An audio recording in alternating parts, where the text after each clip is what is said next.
સુરતમાં કામરેજમાં ઝડપાયું શંકાસ્પદ ઘી। કામરેજના નવાગામ વિસ્તારમાં પોલીસે દરોડા પાડ્યા। નવાગામની શ્રીજી ઇન્ડસ્ટ્રીયલ એસ્ટેટમાં તપાસ। 103 કિલો શંકાસ્પદ ઘીનો જથ્થો પણ જપ્ત કરવામાં આવ્યો છે।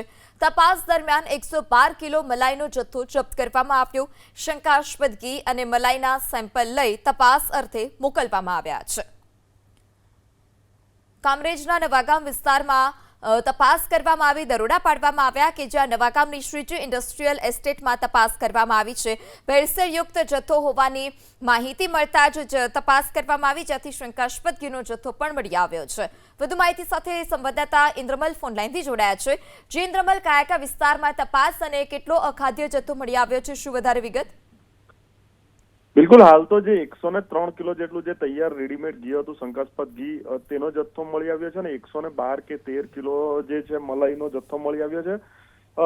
રૂટીન પેટ્રોલિંગમાં કામરેજ પોલીસ હતી તે દરમિયાન છે ત્યાં નવાગામ, કામરેજ તાલુકાનો નવાગામ જીઆઈડીસી વિસ્તાર છે ને ત્યાં આવેલું આ શ્રીજી ઇન્ડસ્ટ્રીયલ છે, તેના પહેલા માળે છે ત્યાં ગોરખ ધંધો ચાલી રહ્યો હતો ને ત્યાં છે તે કામરેજ પોલીસે દરોડા પાડ્યા હતા। ખાસ કરીને ઘટના સ્થળે ફૂડ એન્ડ ડ્રગ વિભાગને પણ બોલાવવામાં આવ્યું હતું। ફૂડ એન્ડ ડ્રગ વિભાગ દ્વારા હાલ છે તે જે ઘીનો જથ્થો શંકાસ્પદ મળી આવ્યો છે તે અને જે મલાઈ છે તેના સેમ્પલ છે તે કલેક્ટ કર્યા છે અને એ તમામને છે તે હાલ પૃથ્થકરણ માટે મોકલી આપવામાં આવ્યા છે।